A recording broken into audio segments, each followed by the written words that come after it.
اوس طالبانو ښه کالي یا ښه پټګۍ یا ښه خطرناکه څادر یا ښې تسبیح دا د الله زینت که نه. اوس مثلا دا طالب ده که نه داسې ښه کالي ګنډلي دي نو دا چې ملا پې باندې راپیږ سي تنګ نظری ده ته وایي وباسه مرتد سولې ناروا دي وکړه.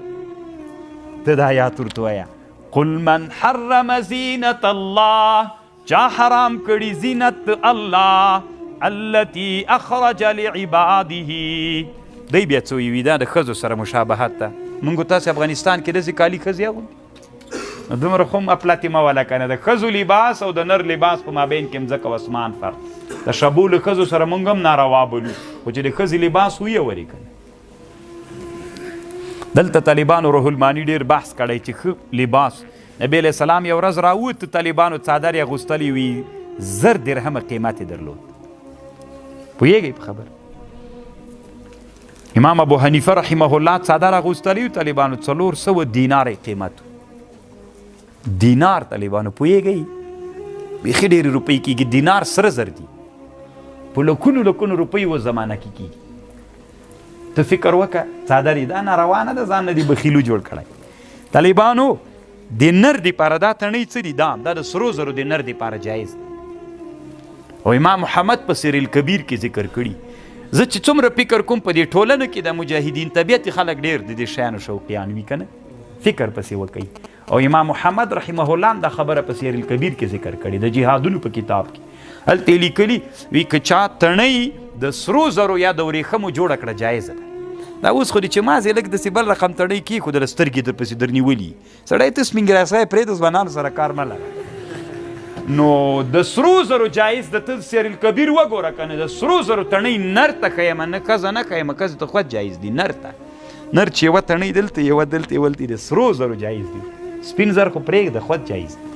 او د چا د ورېښمو دا چې داسې ورېښمو کې ګل جوړ کړي که نه ګل علم دا ګل هم نه د طالبانو داسې خطرناکه ګل وي که نه چې دا ویني ډایرکټ یې زړه وسوځي دا هم جایز ده. دلته جایز د ورېښم طالبانو د نر دپاره دلته دا د نر دپاره جایز ده او د لمنې په دغه هغه کې ګیچ کې بالکل جایز ده. طالبانو بعضې طالبان کله شوقیتوب وکړي کالیو کې داسې تور هغه پکې راوباسي دا ښځو سره ځکه ښځې داسې کالي نه کوي د ښځو بل رقم ته کوي. هېڅ کله دا من حرم زینت الله چا حرام کړي دي. امام محمد ابن حسن شیبانی رحمه الله یو ورځ راووت طالبانو ډېر ښه کالي اغوستي وو تک سپین سړی و او داسې توره پړګۍ په سر کړې وه. وی چا ورته ویلې چې دا څه کوې وه سړیه دا مخې داسې ښکارېده طالبانو که لیلة البدر. وی ورته ویلي چې دما مینځانې او دما ښځې دا نه خوښوي چې ما په ښه لباس کې ویني نو چې خوښوي مې نو زم ځان هم داسې ورته جوړومه. نو دا طالبانو اسلام کې به ډېر تشدد په دې شیانو باندې نه کوئ ښه اسلام کې دومره ناروا نه دي. الله دې موږ د بعضې علماو نظرونه جوړ کړي. تنګ نظري وي طالبانو من حرم زینت الله نه یې حرام کړي ورېښم یې حرام کړي ازم در سره منم. تشبیه حرامه کړې ده نو دا خو تشبیه نه ده که تشبیه زم بیا ناروا بلم که داسې لباس و چې تشبیه ولې بیا زم ناروا بلم.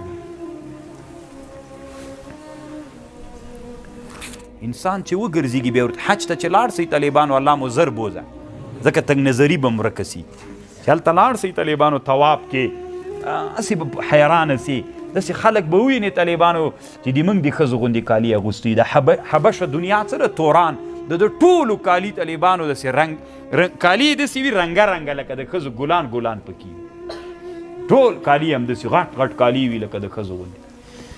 تی خو دا د ما تنګ نظری مولای چې ویني دا ټول د نه سړي زمن وي زمن دي دلته راغلي ما کوه داسې لالو دنیا ده ته داسې فکر کړی چې دا ما کم کالي اغوستي دا ډایرکټ د رسول الله غوندې کالي ول لا حجر فیه چې تر څو مشابهت نه وي د کفر سره د ښځو سره مشابهت نه وي او لباس کې هغه ناروا هغه نه وي هېڅ پروا نه کړي دا ایتا کالي دا کله د رسول الله کالي ما او تا چې اغوستي دا کله د رسول الله کالي دی د رسول الله کالي.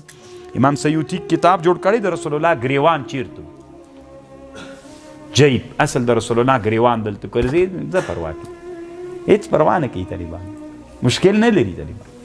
دا اوس ما ته اختر ته چا کالی جوړ کړي دي که نه، دومره خطرناکې جوړ کړي طالبانو، خو رنګ یې داسې ده که نه.